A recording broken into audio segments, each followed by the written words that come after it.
Terbongkar. Ada bahaya yang sedang mengancam pemerintahannya Pak Prabowo. Ternyata benar, seperti dugaan kita. Ada maksud terselubung di balik serangannya mereka kepada Pak Jokowi. Hati-hati. Saya peringatkan lagi, hati-hati. Tanggal 30 September nanti, mereka sudah merencanakan aksi penggulingan. Waduh, kebongkar juga ya niat busuk mereka. Pak TB, dipersilakan. Saya kenal dekat Jokowi. Saya tahu seperti apa dia. Hatinya kecil, akalnya banyak. Pak Jokowi, mudah-mudahan Anda nggak jadi lupa dengan Taufik Baudin ya. Anda tunggu waktu, Anda akan dikerangkeng. Saya nggak bilang diadeli, kerangkeng. Kenapa? Anda PKI gaya baru. Anda mengeluarkan Kepres nomor 8 bulan Februari tahun 2024 yang mengatakan dalam G30 PKI 65 PKI adalah korban. Sekarang bulan September kita akan memperingati G30 PKI yang memberontak dan akan menggulingkan Republik. Jadi Pak Jokowi tolong dikerangkeng, dia jadikan sebagai hadiah nangkap PKI gaya baru di bulan September ini, di mana bulan September adalah ulang tahun gerakan G30 PKI. Pak TB, dipersilakan. Saya kenal. Oh, ternyata ini maksud kalian selama ini menyerang Pak Jokowi begitu. Anda ini merencanakan untuk melakukan penggulingan. Tapi penggulingan itu tidak hanya untuk Mas Gibran ya, yang karena saat ini sudah menjabat sebagai wakil presiden, tapi juga untuk Pak Presiden begitu. Waduh, kita harus hati-hati teman-teman. Kita nggak boleh tertipu dengan mereka-mereka ini yang semula merencanakan untuk menggulingkan Mas Gibran, tapi sebetulnya ada niat busuk mereka di balik itu. Saudara sekalian, sekali lagi, aspirasi murni yang ingin disampaikan harus dihormati. Hak untuk berkumpul secara damai harus dihormati dan dilindungi. Namun kita tidak dapat pungkiri bahwa sudah mulai kelihatan gejala adanya tindakan-tindakan di luar hukum, bahkan melawan hukum, bahkan ada yang mengarah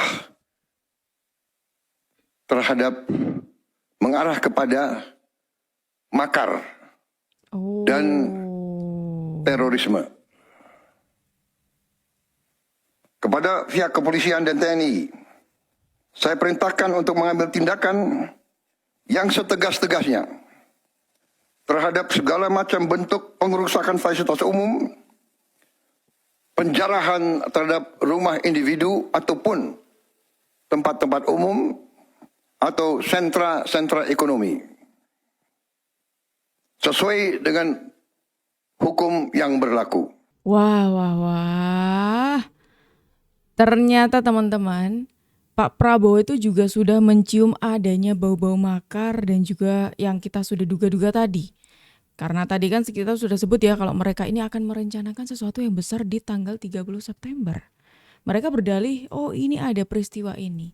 Kita harus mengaitkan itu dengan hal yang akan kita lakukan di September ini.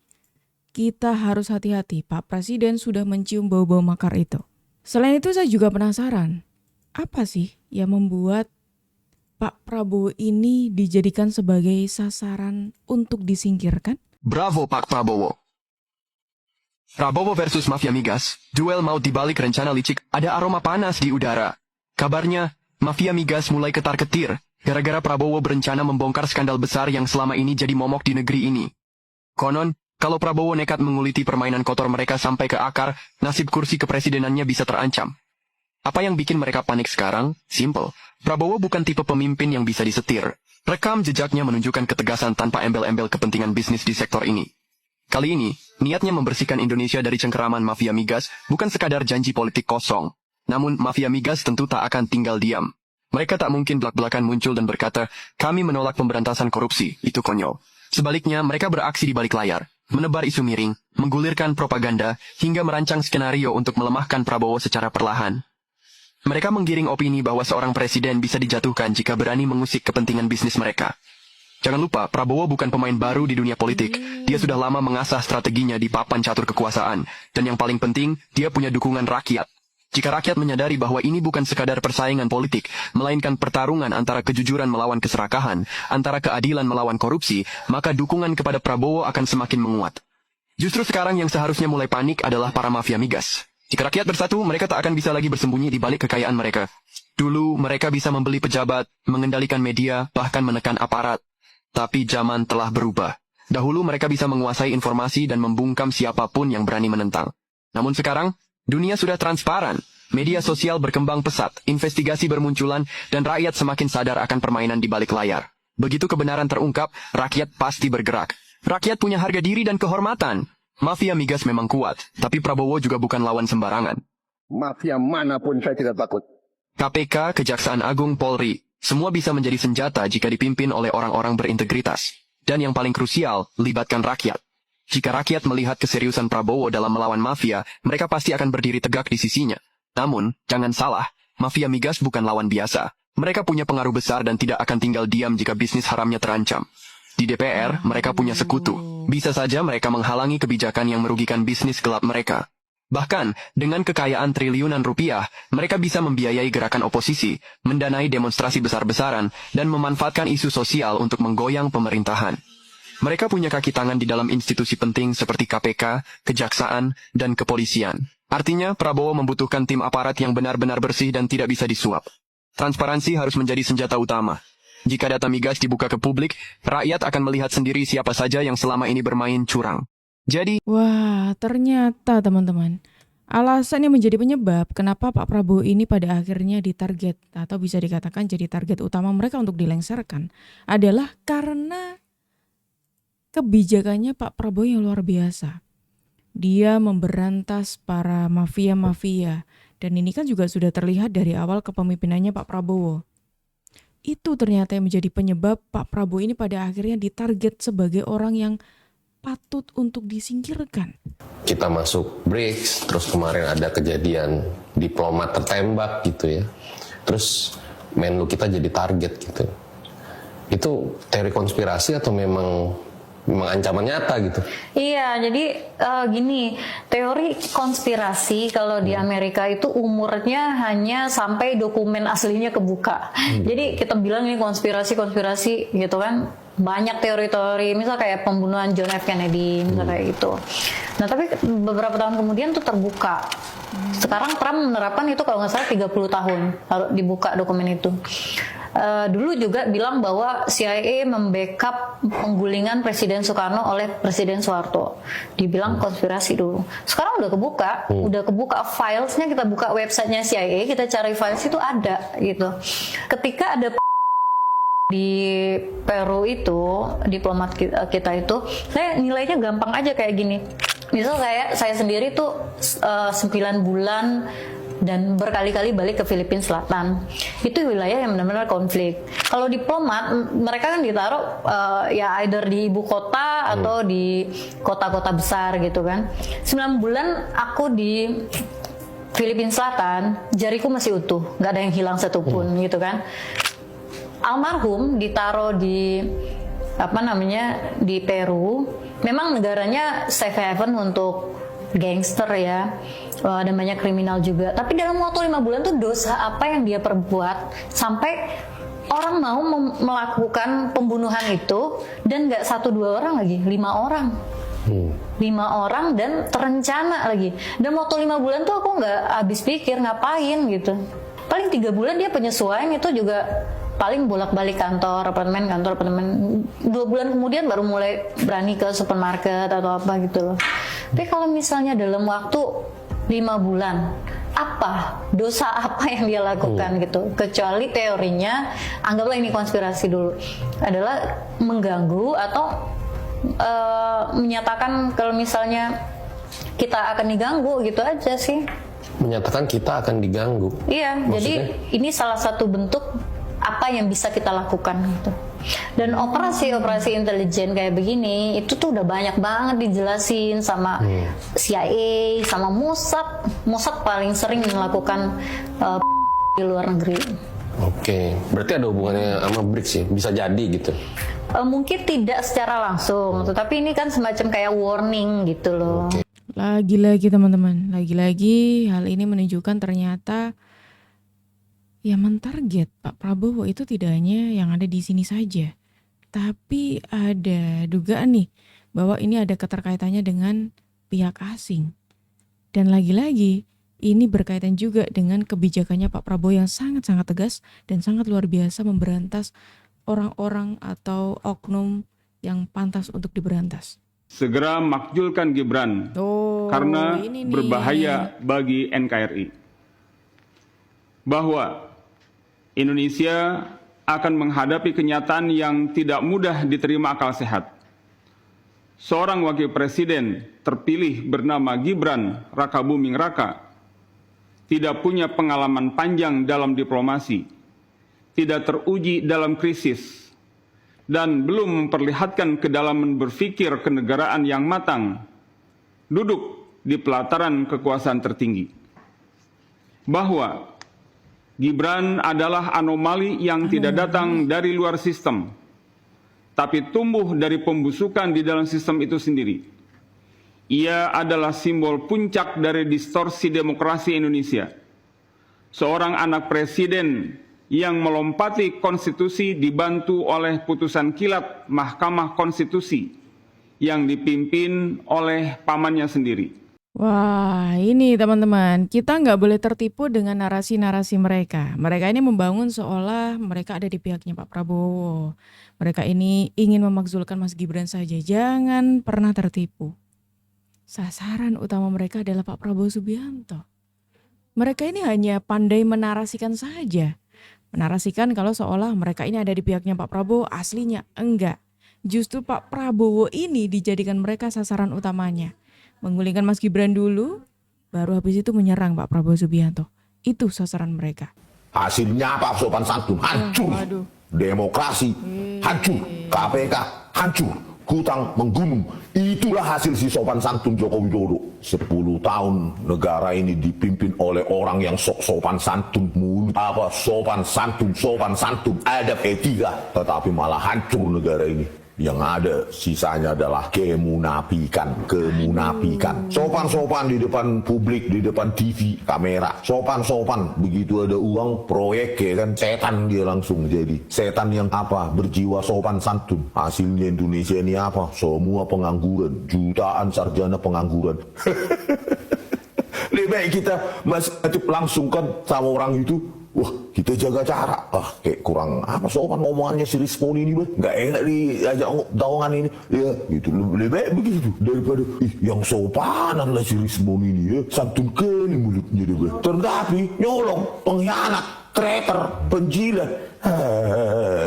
Setelah isu pergantian Kapolri langsung dia birit-birit membentuk tim reformasi tuh. Hati-hati Pak Prabowo Subianto ini orang licin kali ini. Orangnya si Termul ini ya. Loh, yang harus hati-hati itu Pak Prabowo bukan kepada Pak Jokowi, tapi Pak Prabowo kepada Anda-Anda itu ya, Bung Rismon ya. Anda itu sudah seringkali membuat huru-hara, membuat kegaduhan, membuat kita itu kayak melihat seolah benar-benar negara ini lagi diporak-porandakan, yang sebetulnya memporak-porandakan negara ini yaitu Anda. Dan bisa-bisanya Anda justru menganggap siapa tadi Pak Jokowi ya Anda sebut tidak punya adab. Anda yang tidak punya adab. Kenapa Anda nyudutin orang lain? Masa nggak sadar diri kalau Anda itu nggak punya adab? Sudah nggak punya adab, licik, nggak punya malu, sarap pula. Udahlah, masuk aja ke rumah sakit jiwanya Roy Suryo.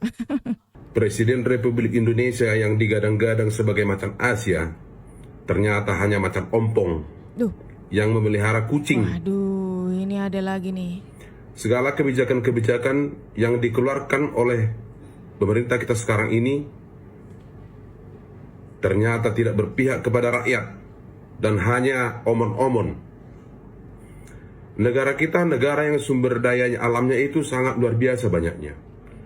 Mulai dari tambang minyak, emas, nikel, batu bara, gas bumi,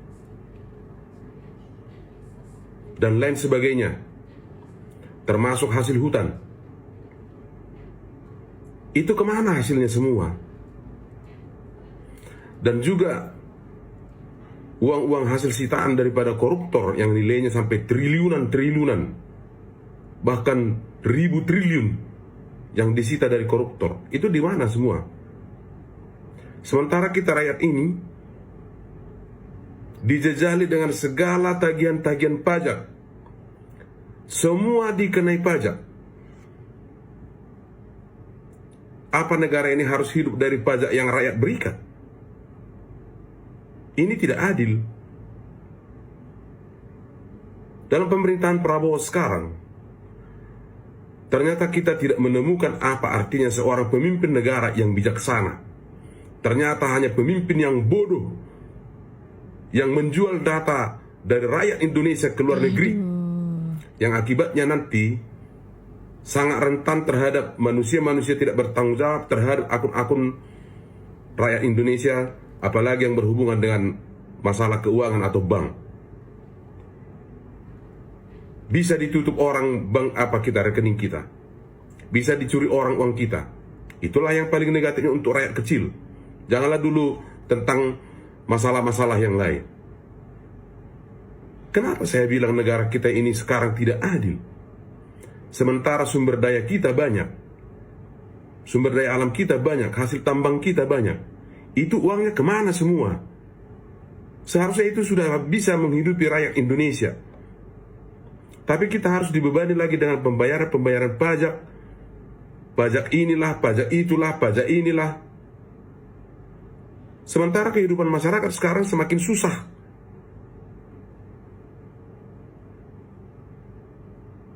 Dalam Undang-Undang Dasar 1945 pasal 33, ya, bahwa bumi, air, dan kekayaan alam dikelola oleh negara dan digunakan untuk kemakmuran seluruh rakyat. Ya. Kemakmuran yang bagaimana bisa kita temukan sekarang? Ekonomi tidak berjalan dengan baik. Negara kita ini sekarang tidak baik-baik saja. Negara yang baik-baik saja itu adalah ketika masyarakatnya, rakyatnya itu sejahtera. Terus maksud Bapak masyarakat kita itu tidak sejahtera gitu? Terus maksud Bapak presiden kita itu hanya omong-omong saja begitu? Karena tadi di awal Bapak sudah membuka kalau presiden kita itu hanya omong-omong saja. Waduh, Bapak menyudutkan Pak Presiden kita seolah presiden kita itu nggak bergerak apa-apa gitu ya. Ini salah besar sih menurutku. Pertanyaan Bapak, pertanyaan yang sangat bagus, tapi menurut saya lebih bagus itu ditanyakan kepada orang-orang yang dengan teganya dia merampok uang-uang rakyat, itu para koruptor, para mafia, dan lain sebagainya. Pak Prabowo ataupun Pak Presiden sebelum-sebelumnya sudah sangat berupaya keras. Gimana caranya membuat jera orang-orang yang sudah mengambil hak yang bukan haknya. Mau bukti? Oke, kita kasih bukti teman-teman. Brosis, dalam 6 bulan aja, pemerintahan Presiden Prabowo udah ngebut banget bawa perubahan nyata buat Indonesia. Ekonomi stabil. Pertumbuhan salah satu tertinggi di G20, utang aman, inflasi jinak, cadangan devisa rekor tertinggi. IHSG, rebound tercepat di dunia coy. APBN, defisit terkendali, penerimaan negara naik, belanja negara lebih fokus ke program rakyat kayak MBJ. Makan bergizi gratis buat jutaan anak Indonesia. Cek kesehatan gratis. Gaji guru naik, biaya haji turun, UMKM napas baru, bansos makin tepat sasaran. Diplomasi. Approval rating Prabowo paling tinggi di G20. Aksesi ke BRICS Plus, deal gede sama Eropa dan Kanada.